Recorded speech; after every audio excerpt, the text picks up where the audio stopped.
Let me ask you something. What happens when one nation refuses to bend, refuses to break, and chooses its own path, even when the most powerful forces in the world try to shape its future? Because right now, the world is watching a simple but dangerous problem unfold. Global powers want influence, but India wants independence. And the mystery, the curiosity no one wants to talk about, is this. How did one idea, one vision, one statement from India's foreign leadership suddenly disrupt the strategies of global giants, including the plans America once had for India? India's refusal to follow old global expectations didn't happen overnight. It was a gradual awakening, shaped by a changing world and a rising confidence within the nation itself. For decades, powerful countries assumed that India would always play a secondary role, that it would stay dependent on their support, and that it would operate within the limits set by others. But India's leaders began to see something different, a world where strength wasn't determined by obedience, but by independence.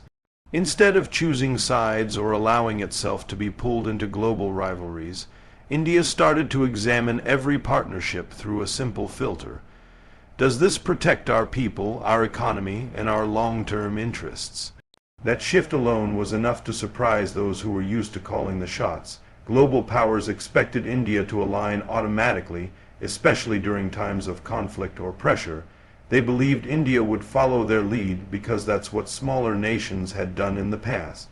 But India no longer saw itself as small. It saw itself as capable, resourceful, and essential to global stability. It recognized that being neutral wasn't weakness, it was strategy. It realized that saying no wasn't rebellion, it was maturity. And the world was not ready for a nation that could politely listen, firmly decline, and confidently walk its own path. Once India demonstrated that it wouldn't be pushed, something profound changed. Global powers lost their leverage. The pressure tactics no longer worked. Warnings no longer intimidated. Diplomatic expectations no longer shaped India's choices. For the first time, India became a country whose decisions weren't predicted in foreign capitals. They were crafted in New Delhi with clarity and self-respect. And this new India didn't ask for approval, it demanded equality. It didn't seek validation, it sought partnership. That alone was enough to disrupt the balance of global influence, shaking the world's assumptions about what India was and what it was becoming. The one world idea challenged global dominance because it flipped the traditional mindset of international politics upside down. For decades, major powers operated on a simple formula: divide the world, build blocks, create allies, isolate rivals, and maintain control. This model worked as long as smaller nations believed they had no choice but to fit into these structures. But when India introduced the idea of treating the world as a single family, with equal respect, shared responsibility, and cooperation over competition, it threatened the very foundation of that old system. It suggested that there could be a future where no nation sits above another, where influence isn't forced but earned, and where unity matters more than power plays. Global powers didn't expect this idea to gain traction because it challenged their advantage. They relied on tensions, rivalries, and divisions to maintain their dominance. When countries are divided, the strong can control them more easily. But when India began promoting harmony instead of hostility, collaboration instead of confrontation, it created a new possibility, a world where powerful nations could no longer manipulate smaller ones through fear or dependency. The message was subtle but incredibly powerful. If we are one family, then no one gets to act like the master. This wasn't just a diplomatic slogan, it was a strategic move. By promoting unity, India positioned itself as a bridge between nations, not a pawn in someone else's game. It allowed India to talk to countries on both sides of conflicts, to build trust across rival blocs, and to rise as a neutral leader in a deeply divided world. And because the idea came from India, a nation respected for its culture, democracy, and non-colonial history, it carried credibility. This new vision didn't attack anyone directly, yet it weakened the dominance of those who thrived on division. That is why the idea shook the old world order. It showed that a balanced, cooperative future was possible, and that the era of unquestioned global control was slowly slipping away. India's foreign policy becoming practical and strategy driven marked a turning point that many around the world did not anticipate. For years, other nations expected India to react emotionally, to be influenced by friendships, pressure, or historical loyalties. But India quietly shifted toward a mindset that asked one simple question before making any decision: how does this benefit the nation and its future? This clarity transformed the entire approach. Instead of joining alliances out of habit or tradition, India began evaluating every offer, every partnership, and every demand through the lens of national interest. This wasn't cold or detached, it was responsible. A rising power cannot afford confusion, and India decided it would not let old narratives shape its new path. This change also meant India became far less predictable. Nations used to anticipate India's choices because they assumed it would align with whichever side seemed safest or most beneficial at the moment. But when India adopted strategic autonomy, choosing to stand where its people, economy, and security benefited most, it broke those old expectations. This made India harder to pressure, harder to manipulate, and harder to influence with quick promises or threats. It wasn't swinging between global powers, it was thinking long-term. It wasn't reacting, it was planning. Every major decision, from trade deals to defense agreements to geopolitical stances, began to reflect this new maturity. India didn't shy away from buying energy, weapons, or technology from nations others disagreed with, because it wasn't playing someone else's game. It was playing its own. This practical approach earned both respect and surprise. Even countries that disagreed with India's choices couldn't ignore the confidence behind them. And as India continued to follow a strategy based on stability rather than alignment, the world realized that this was no longer a country looking for guidance. This was a country prepared to guide itself. America's earlier assumptions about India were built on a belief that India would continue depending on Western support, guidance, and approval. For years, U.S. leaders expected India to behave like a partner who followed instructions rather than challenged them. They believed India's choices would align automatically with American interests, whether it was in trade, defense, technology, or global politics. But that belief collapsed the moment India began making decisions that did not fit into Washington's plans. India was no longer the nation they thought they could predict. It was no longer the rising power they assumed would stay in their framework. Instead, it became a nation that evaluated everything through the lens of sovereignty and long-term national benefit. When India refused to take sides during global tensions, when it continued building ties with countries the U.S. disapproved of, and when it expanded its own independent goals, it disrupted the entire strategy America had crafted.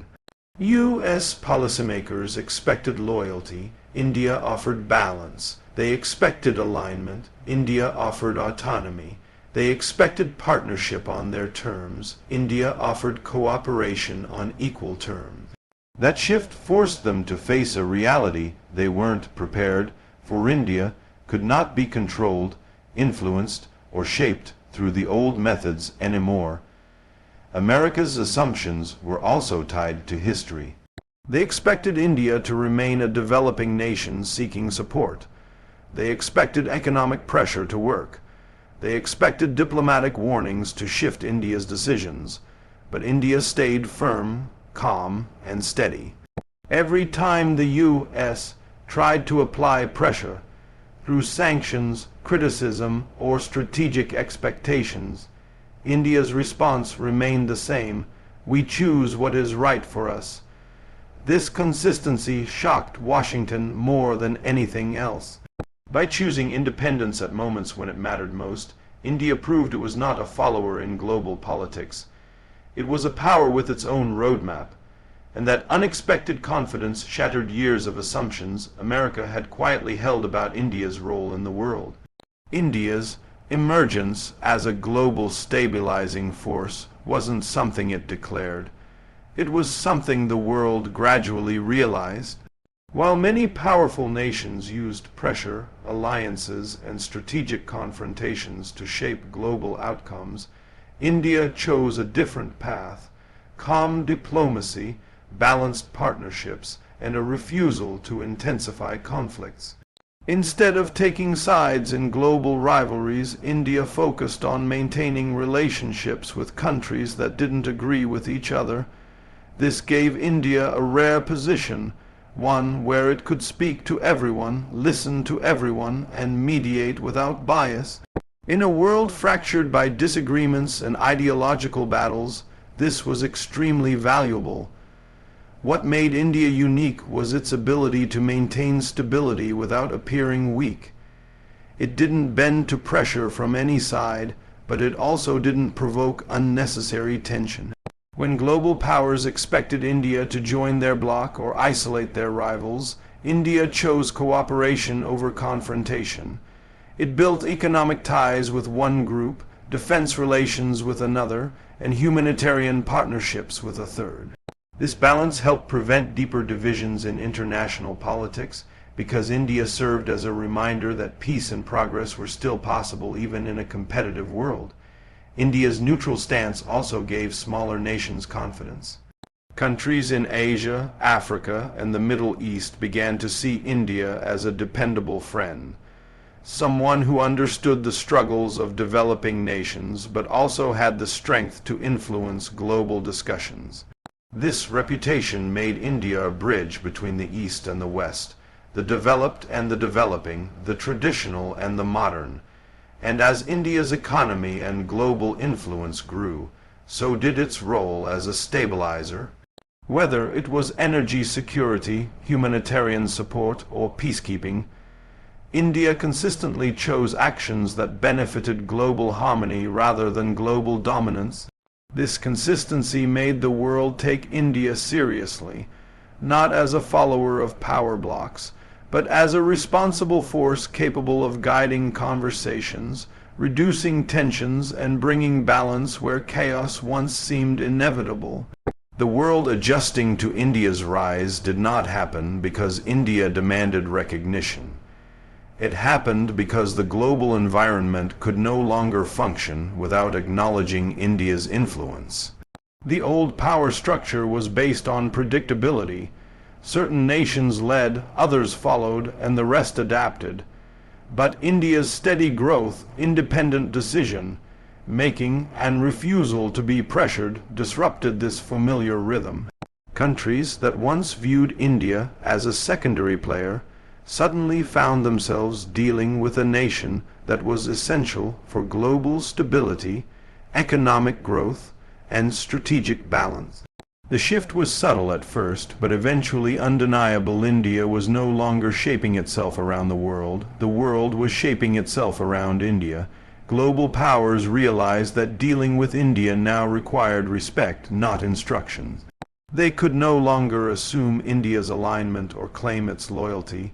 Instead, they had to negotiate, cooperate, and understand India's standpoint before making decisions that involved Asia, energy markets, emerging economies, or global security. Even nations that once tried influencing India through pressure, criticism, or policy demands began to change their tone.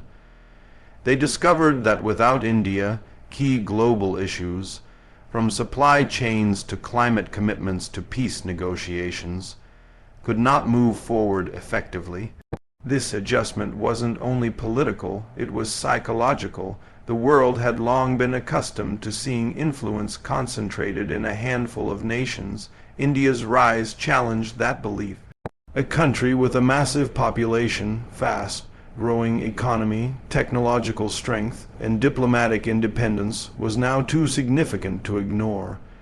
Nations began approaching India not as a backup, but as a necessary partner. And as India continued to rise with confidence and stability, the message became clearer with each passing year. Cooperation with India was no longer optional. It was essential. Whether the world was ready or not, it had to adapt to a new reality where India's voice mattered. Its choices shaped global directions, and its presence influenced the future of international relations in a way that could no longer be underestimated. And so we stand at a moment where the world is shifting, not because one nation is shouting the loudest, but because one nation has chosen to stand firm, stand calm, and stand on its own terms. India's rise is not a story of domination. It is a story of balance.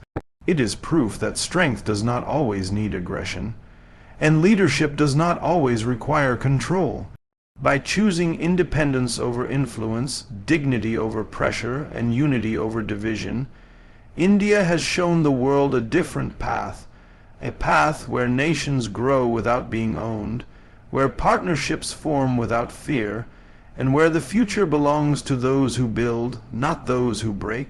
This is the power of a country that refuses to be shaped by others and instead chooses to shape its own destiny, and now the responsibility shifts to us. If we truly believe in a world that respects sovereignty, if we believe in cooperation instead of conflict, if we believe in a future built on fairness, then we must carry this message forward. Speak up for independence, yours and others. Support policies that build bridges, not walls. Encourage leaders who value dignity over dominance. And most importantly, stay informed, stay aware, and stay engaged. The world only changes when people demand it, defend it, and direct it. So let us choose the path of clarity, courage, and unity, because the future we want will be shaped by the actions we take today.